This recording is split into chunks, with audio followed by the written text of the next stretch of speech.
Not Worth the Time with Wade Taylor.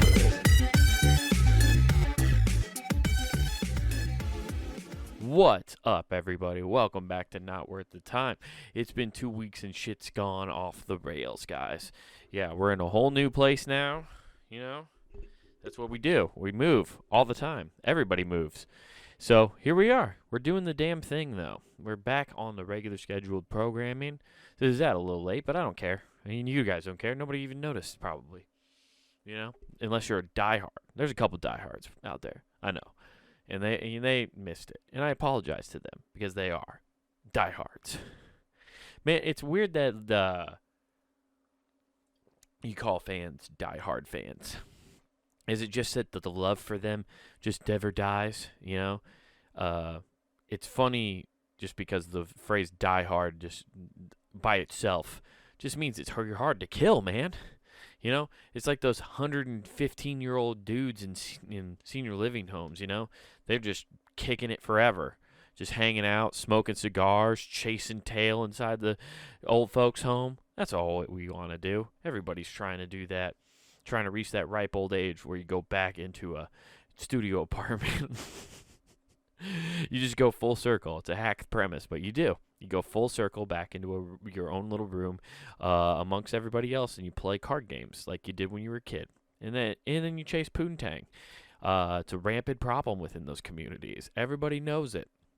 Okay? It's a statistical fact. People know that's happening. But I digress. Sorry to the diehards. That's what it comes down to. Anyway, you know, had a lot going on this past couple weeks, you know. Been just trying to stay on top of everything. One of the big things, got the car fixed, which if you've been a long-time listener of this show, you know how much I love fixing cars. I love just shelling out that money for fucking fixing anything on a car, you know? It's the best part of owning a vehicle that requires so much fucking maintenance all the goddamn time. It's insane. But it is what it is. Now it brakes fine. I got it some new shoes, you know. Actually, technically, if the tires are the shoes, the brakes are like socks, you know. Although, I guess they wouldn't be socks because socks, you still slide on a hardwood floor. You can't stop. They don't have grip. They don't have any kind of friction. What would if the shoes, I guess the shoes are more the wheels. And then the tires are just the tread of the shoes. So what are they? I guess you know what they are? They're the shoelaces. That's what brakes are. This is a pointless walk to an analogy, but I got there. We got there. Everybody knows a shoelace knot. It's the only thing that's stopping your shoe from flying off. And that's what brakes do, is make sure you don't fly off a fucking cliff because you're driving too fast. Because you're 6 beers deep, you fucking alcoholic. Dude. Getting DUIs, just having a good time, thinking you're above the law. Nobody can stop you. You're unbeatable. You'll never die. That's what you think when you're 7 beers deep behind the wheel of a car. But it'll come to an end fast and bloody. If you've seen any of those driver's ed films, it will end tragically and abruptly. Yes. That's what getting your brakes is like. It's like getting a new pair of laces, you know. Just a boom, tie them, and then you never have to think about them again. If you're like me, you tie your shoes once, and then you just keep slipping them on until the shoestrings break, and then you get new ones, and then bam, you don't slip anymore. Almost slipped a couple times in the back of other cars, and that's why I needed new shoelaces. That's all I'm saying. It's good though. But this is the real reason I bring this up. I don't really give a shit about my new brakes. It's just a necessity. It's like getting an oil change. You have to do it. But I did it. All right? And it's out of the way, and we're done with it. We're done spending that money on that. But I did learn a new thing. Tactic that I think is fucking bulletproof when it comes to possibly buying a new car, guys. See, when I went to drop off my car, I actually had it done at this dealership. And when I went there, I brought my girlfriend's dog. Now, I just wanted to walk the dog. So while they were fixing the car, I decided to take the dog on the walk. So, dog's with me, naturally, right? Well, as you know, a car lot, they are gigantic. They're football fields long. Not just one football field, multiple.